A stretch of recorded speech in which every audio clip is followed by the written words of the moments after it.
Hello and welcome to From Impossible to Inevitable.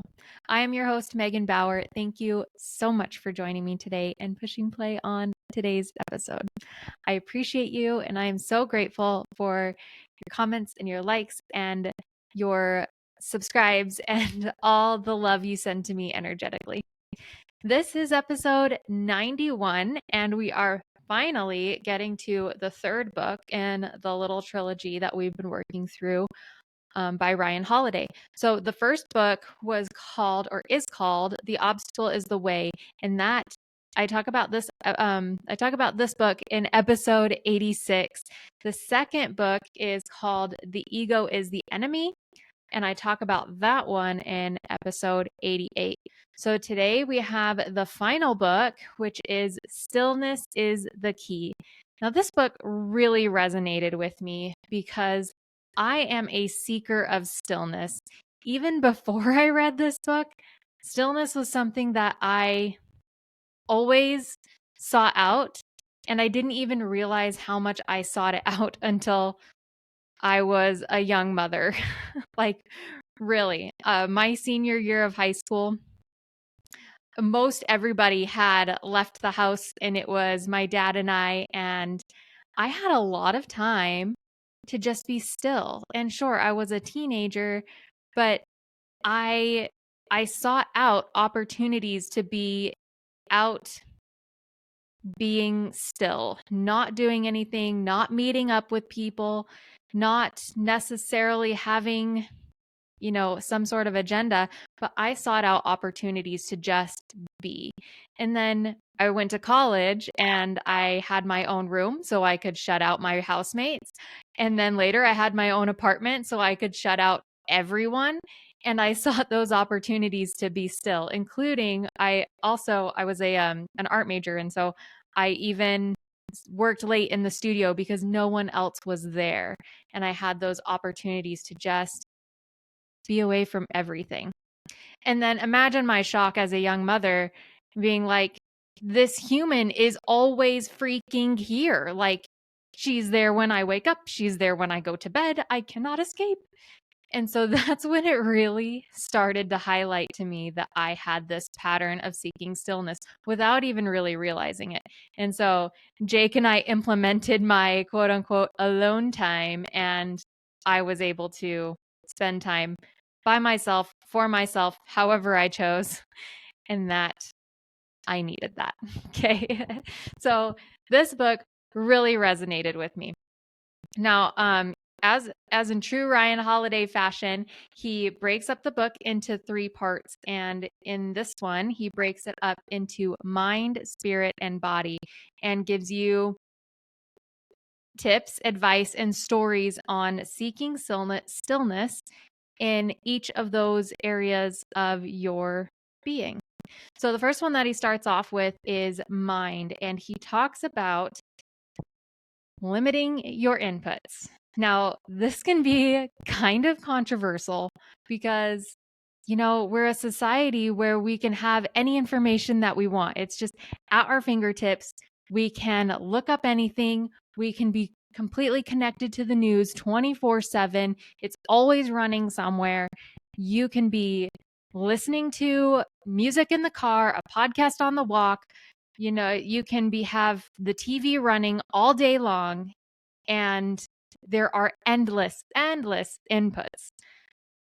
This is something that, again, before this book, I severely limited. And even still now, I severely limit it.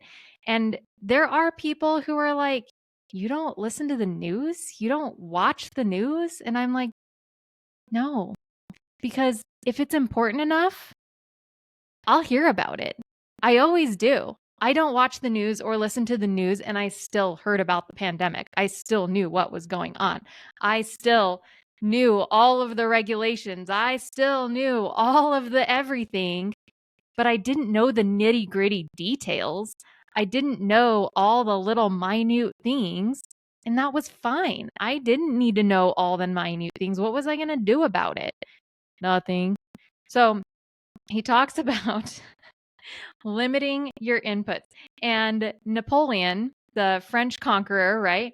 Napoleon Bonaparte, So he tells the story about Napoleon that I really love.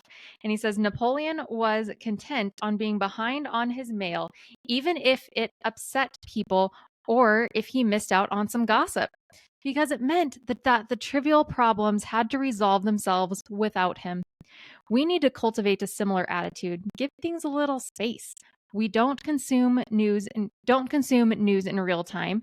Be a season or two behind on the latest trend or cultural phenomenon. Don't let your inbox lord over your life. The important stuff will still be important by the time you get to it. The unimportant will have made its insignificant obvious or simply disappeared. Then, with stillness rather than needless urgency or exhaustion, you will be able to sit down and give what deserves consideration your full attention. Now, isn't that powerful? Like, I love how he said this. The important things are still going to be important. The unimportant stuff will have dissipated. Or or you'll just be like, yeah, that's clearly not important. And you're conserving your energy, you're conserving your peace, you're conserving your mind and what you have going on in your mind for the important things. It says when you finally sit down and give what deserves consideration your full attention. That's so much more valuable than giving half attention to things that don't matter, things that you can't even make a difference on. Now, in this section, he also gives a plug for journaling. And you know me, I love my journal. Don't leave home without it. And so I have to share this because as you limit your inputs, journaling is a way of releasing the stuff that's in your brain that doesn't even need to be there. So he says, wait, that's not the quote I want. He talks about using journaling to ask tough questions. I'm going to go through it anyway. Journaling is a way to ask tough questions. Where am I standing in my own way? What's the smallest step I can take toward a big thing today? Why am I so worked up about this? What blessings can I count right now? Why do I care so much about impressing people? What is the harder choice I'm avoiding? Do I rule my fears or do they rule me? How will today's difficulties reveal my character? So those are the questions he poses that are great to go through in your journal. But here's the quote that I loved so much that really demonstrates how journaling promotes your stillness. So instead of carrying that baggage, our own thoughts, our own emotions, our own unexplored perceptions and ideas and thoughts, he said, instead of carrying that baggage around in our heads or hearts, we put it down on paper. Instead of letting racing thoughts run unchecked or leaving half-baked assumptions unquestioned, we force ourselves to write and examine them. Putting your own thinking down on paper lets you see it from a distance. It gives you objectivity that is so often missing when anxiety and fears and frustrations flood your mind. Isn't that's incredible? See, Ryan Holiday just writes things so beautifully that you just have to appreciate it. Okay, so journaling. Journal about what it is you're feeling, about what it is you're experiencing, about whatever, especially when you've limited your inputs and you still find your brain flooded with things and you're just like, I can't even think, there's just so much. Okay, so that was on the mind. So here we go into the spirit. Now, I really loved this idea that he presents about finding stillness in your spirit. He says, when you step back from the enormity of your own immediate experience, whatever it is, you are able to see the experience of others and either connect with them or lessen the intensity of your own pain. We are all strands in a long rope that stretches back countless generations and ties together every person in every country on every continent. We are all thinking and feeling the same things. We are all made and motivated by the same things. We are all stardust. Isn't that pretty? No one needs this understanding more than the ambitious or the creative, since they live so much in their own heads and in their own bubble. Finding the universal in the personal and the personal in the universal is not only the secret to art and leadership and even entrepreneurship, it is the secret to centering oneself. Now, how incredible is that thought? To think about the oneness of this whole experience, how we are all on this journey together, all experiencing the same things. We've all experienced pain, both physical and emotional, happiness and joy and frustration and disappointment and encouragement. We've all experienced those things. And so, how much more compassion do you have for others when you consider that? And how much more stillness do you feel within yourself when you realize that you aren't alone? Because all of these crazy humans are on this journey with you.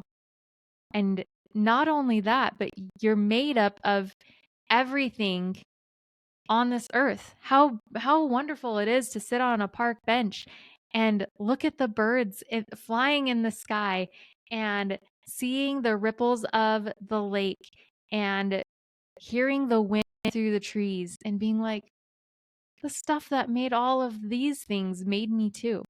And then suddenly you feel like you're the one flying, you're the one blowing through the trees and rippling across the water. And it just makes you feel so much more, I don't know, open to this experience. Is that just me? It's fine if it is, but I'm sad for you if it is. So go find yourself a park bench. Maybe you don't live by a lake. That's okay.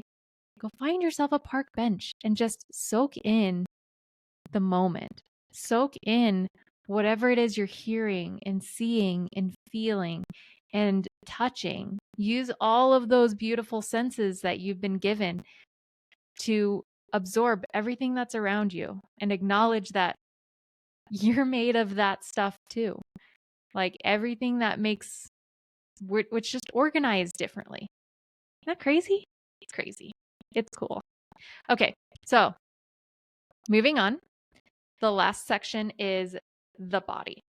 And my favorite chapter in finding stillness in the body is on routine. Now, if you listened to my episode on my morning routine, this is something that has really been on my mind and on my heart.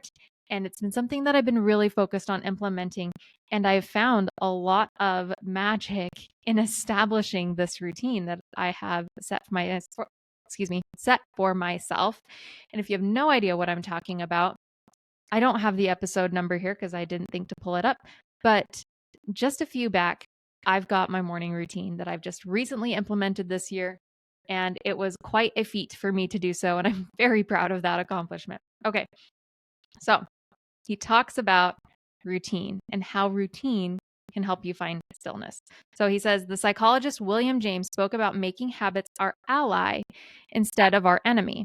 We can build around us a day and a life that is moral and ordered and still, and in so doing, create a kind of bulwark against the chaos of the world and free up the best of ourselves for the work that we do.